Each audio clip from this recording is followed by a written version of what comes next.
Lady Farina, please allow me to introduce myself. I am Xavier, a film director. The one from Chioria Boutique. Hello, hello. So, what are you all doing here? Do you need something? Did you just get up, Farina? It's already past noon, you know. Huh? Paimon means the weather is so nice in the afternoon and the sun is so warm. Just like how you make us feel. Sleeping in late is a really smart idea. We hope you like it.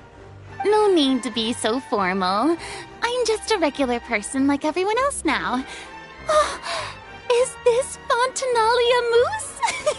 It's one of my favorites. That's great! So, actually, there's something we need your help with. Given your renowned passion and understanding of drama, I would like to ask that you serve as the director of our film crew. Oh, but didn't you just say that you're a director? Yes, but for this particular project, I'm mainly working as a producer. Besides, I'm sure that your understanding of the performing arts far surpasses my own, Lady Farina. Are the Traveler and Paimon also part of the film crew? Yep, we sure are. Paimon's the clapper loader and he's the camera operator. Camera operator? That can be a pretty technical job, and it directly affects the final quality of the film. Are you really up to it? No, I'm not questioning your abilities. It's just that I've never really seen you use a camera before. Maybe you can come up with a test for the Traveler and see for yourself. If he can satisfy you with his camera skills, then you'd have nothing to worry about and can join the team. What do you say? You sure are getting better at rolling with the situation, Paimon. Oh, I do wish to see how skilled the Traveler really is with a camera. All right, how about this? We'll work with what we have. I'll give you some scenarios and see if your work is up to my standards. Very good. It's essential for the camera operator to understand the director's vision. I'll make my decision after seeing your work. Are you ready? I have high standards, you know. Okay, grab the camera and I'll give you a scenario.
Oh, it appears that you have more skill than I thought.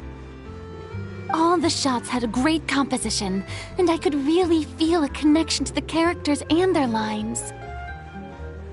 Yeah! Does that mean you agree to be our director, Farina? Did you think I would agree just like that? After our performance of The Little Oceanid, I've begun to make a name for myself again, you know. In fact, I've already had several troops approach me for the Fontanalia Film Festival. Unfortunately, the scripts were all pretty boring and didn't pique my interest. If others were to find out I agreed to work with you so easily, then, well... Hey, but didn't we have a deal? What else do we need to do to convince you, Farina?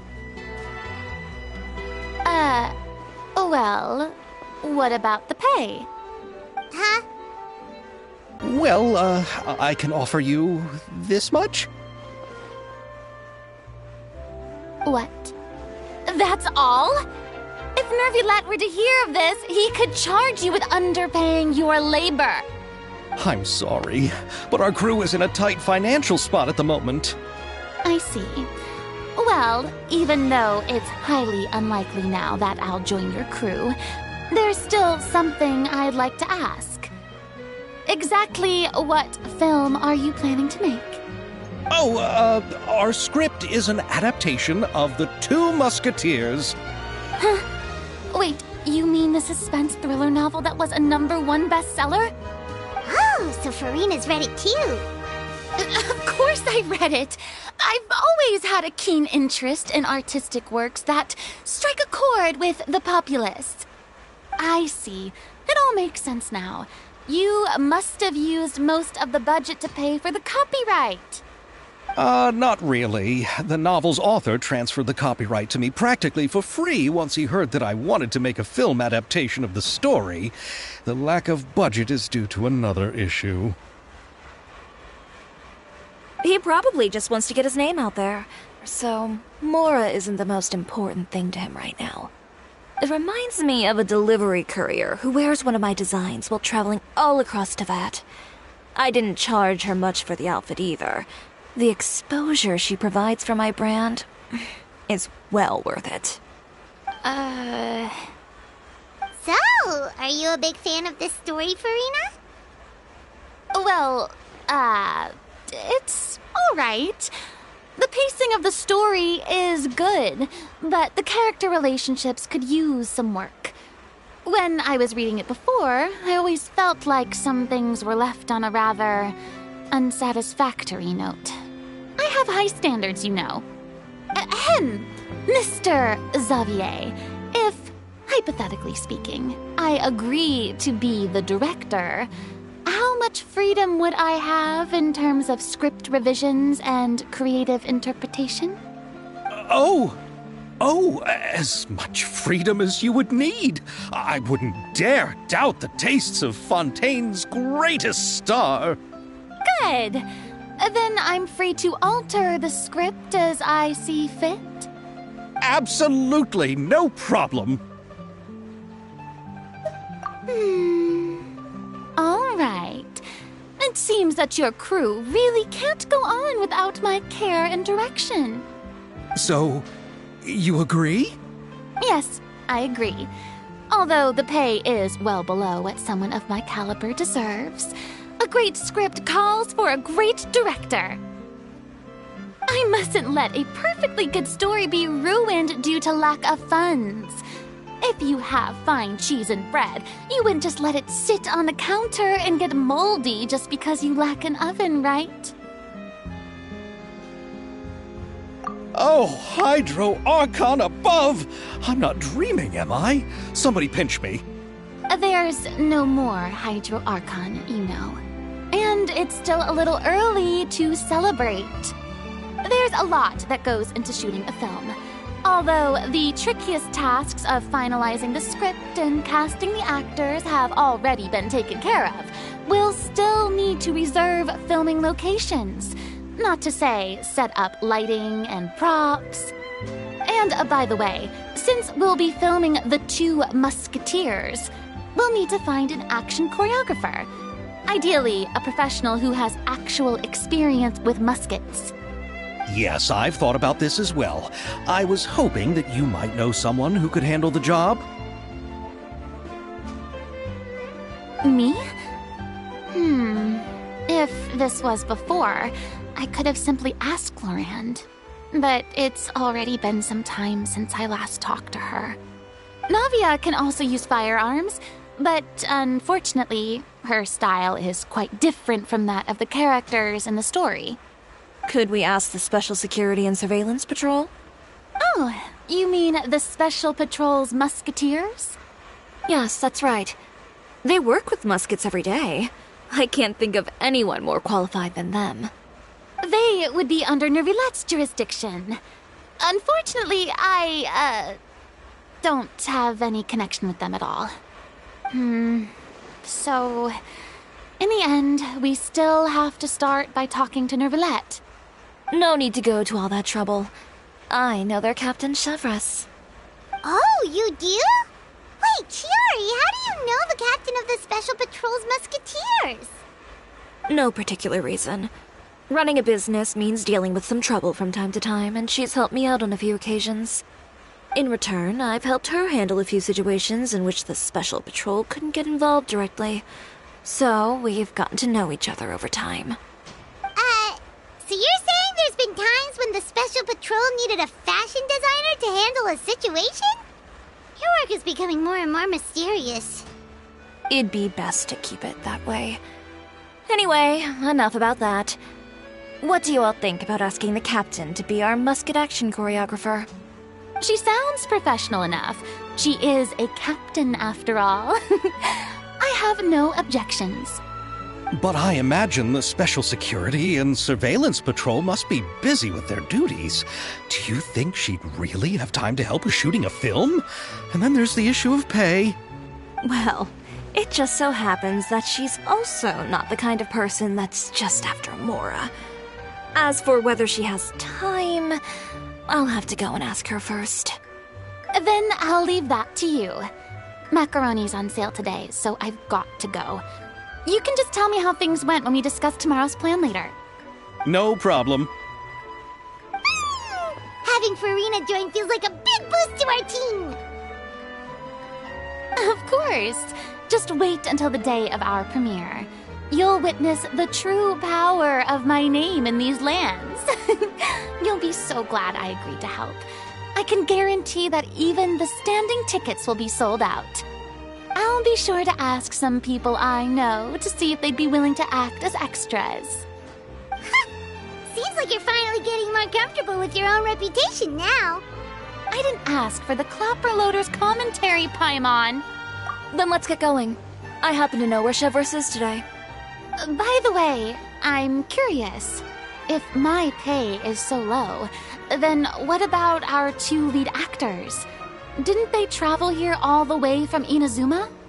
Actually, they told us that they see the trip as part of a cultural exchange, so they didn't ask for any pay. What? So is every person in Tevat who doesn't want money gathered here to shoot this film? Don't tell me Chiori isn't being paid either.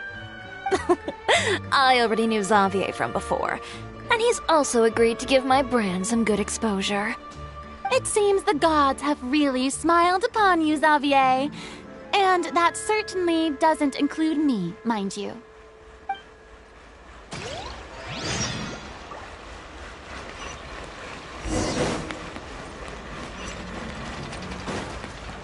Besides the macaroni, I should also pick up some tomato sauce.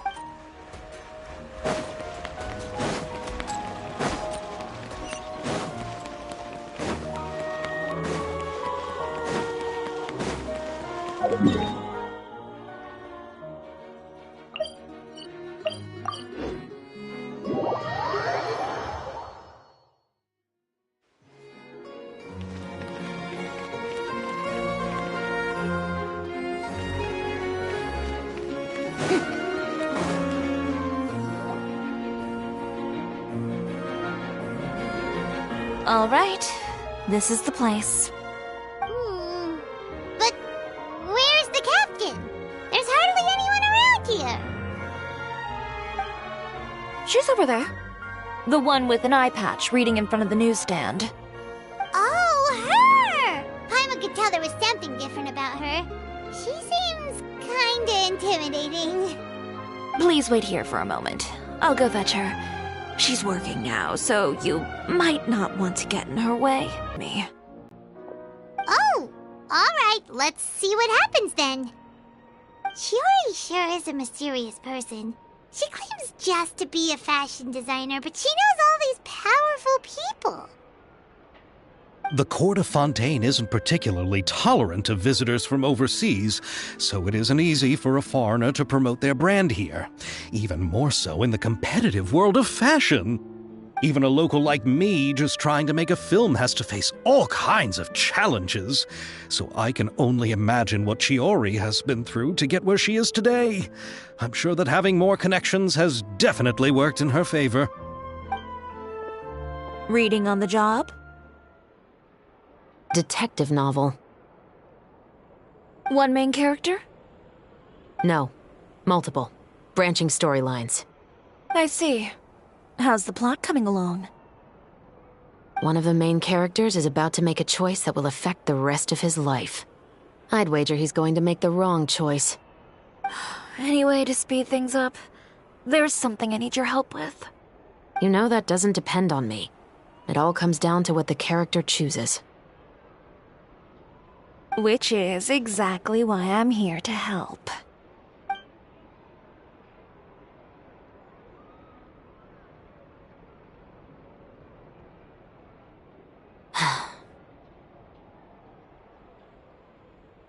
All right. It appears he made the wrong choice in the end. Halt! Huh? What's going on? Hand over whatever you're holding. Oh, it's just a book. I didn't buy anything else. Then I'm sure you wouldn't mind letting me have a look. Excuse me, officer. I don't mind you standing around here, not purchasing anything, but I'd prefer if you didn't disturb my customers. It's bad for business, you know. Don't give me that act. You won't be able to get off so easily either. I am Chevraz, captain of Fontaine's Special Security and Surveillance Patrol. I will say this one last time. Hand over whatever you're holding at once. And before you do anything unwise, let me remind you that I'll have you on the ground before you can even think about making a run for it. All right. I'll give it to you. But please let me say something first. If there's any contraband in that book, then the shopkeeper here is the one who slipped it in. I don't have anything to do with this. Why, you trying to leave me on the hook, huh? You were the one who said you wanted it. Save it for the interrogation room. Take them away, Letelier.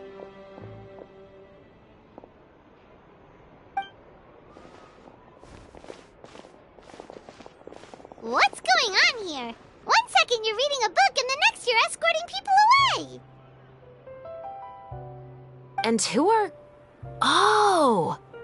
Aren't you the traveler who's been all over the papers recently? Chiori, I'm assuming what you wanted to ask me about has to do with them, right? Maybe I can let you in on what's happening then. Now that Vacher has been brought to justice, no new shipments of synth will be made and distributed to sellers. The Fontaine guards have been busy collecting the remaining synths still circulating on the market. Thanks to a tip from our reliable source here, this should be the very last batch. Oh, so you were pretending to read a book in order to catch the bad guys. Oh, Paimon almost forgot to introduce ourselves. Paimon is Paimon, and this is the Traveler and Xavier. Hey, I'm Chevraz. You probably already heard me introduce myself, so I won't bother repeating it. Yeah, why didn't you make a move as soon as you had the chance? Were you worried that my intel wasn't accurate? No, I wanted to see if the shopkeeper would turn himself in first. All he had to do was come up to me and say that he didn't know where the synth had come from. If he did that, then I wouldn't have had to press charges on him. He had the whole day to turn the synth over to Chevraz. But instead, the moment I came up and blocked Chevraz's line of sight, he took the opportunity to sell it off. Yep, he made the wrong choice, even though the right choice was right there in front of him. But you knew they wouldn't make the right choice. Yeah, I knew. I was just hoping I'd be wrong for once. Enough about that, though. What did you want to ask me about? Oh, you see, it's like this.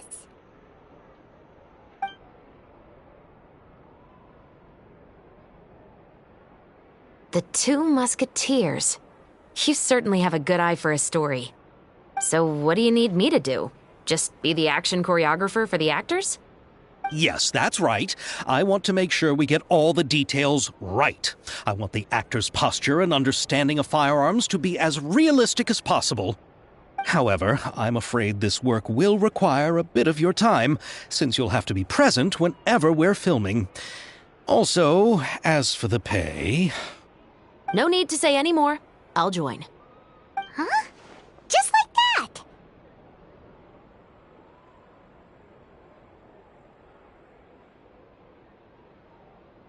Really? You're willing to help us with our humble film project? Sure, it's no big deal. As I said, we've wrapped up our investigation here, so I don't have any other tasks on my plate for the moment.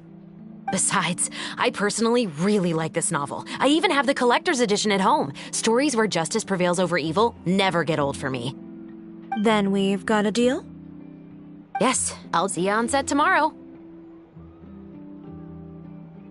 Oh my! I can hardly believe it! I should tell Lady Farina immediately.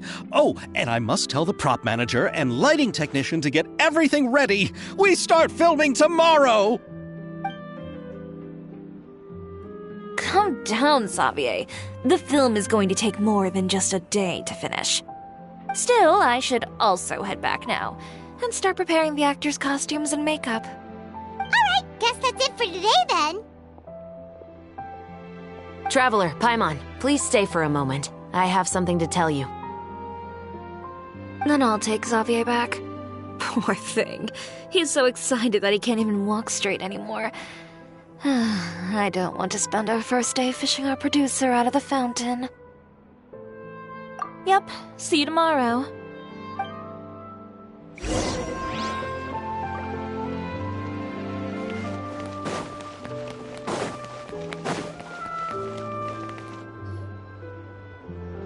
So what did you want to tell us, Chevres?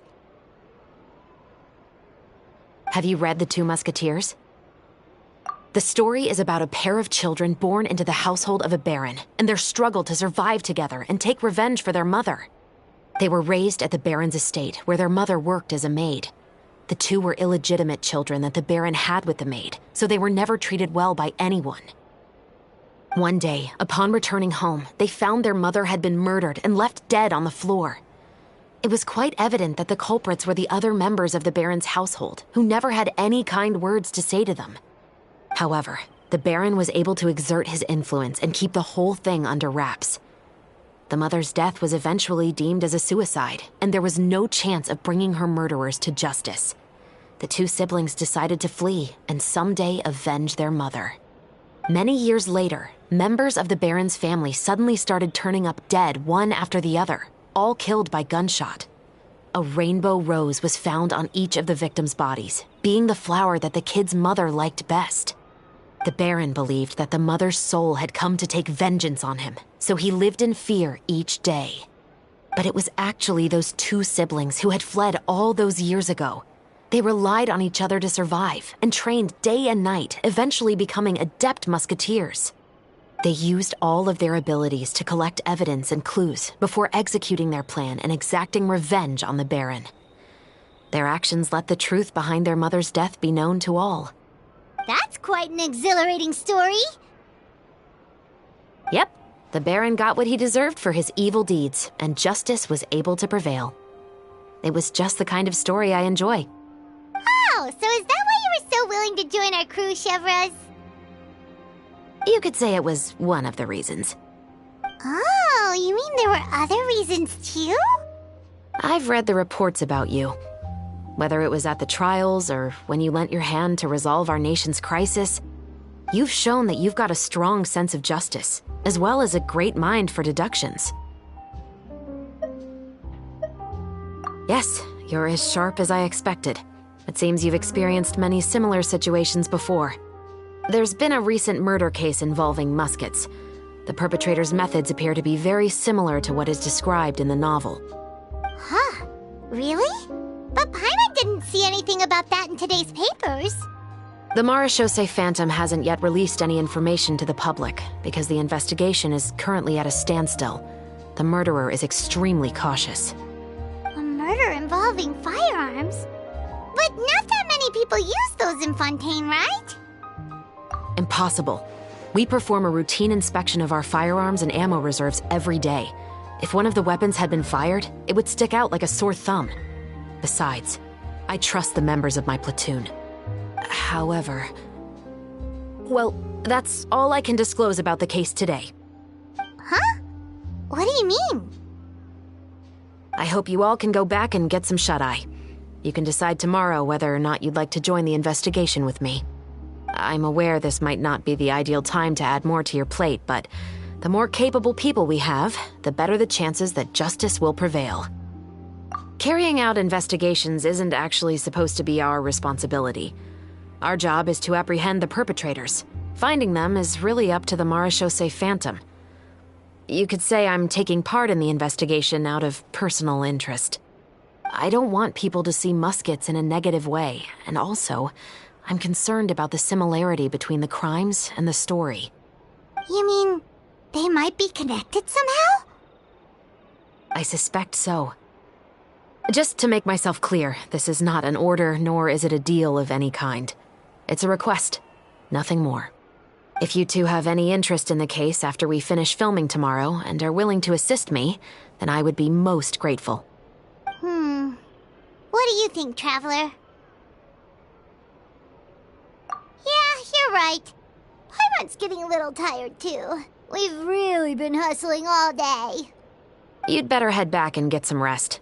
It's good to keep a calm mind, especially when you're about to make an important decision. Otherwise, when the moment comes, you might end up like that shopkeeper and not even realize that the right choice is right there in front of you.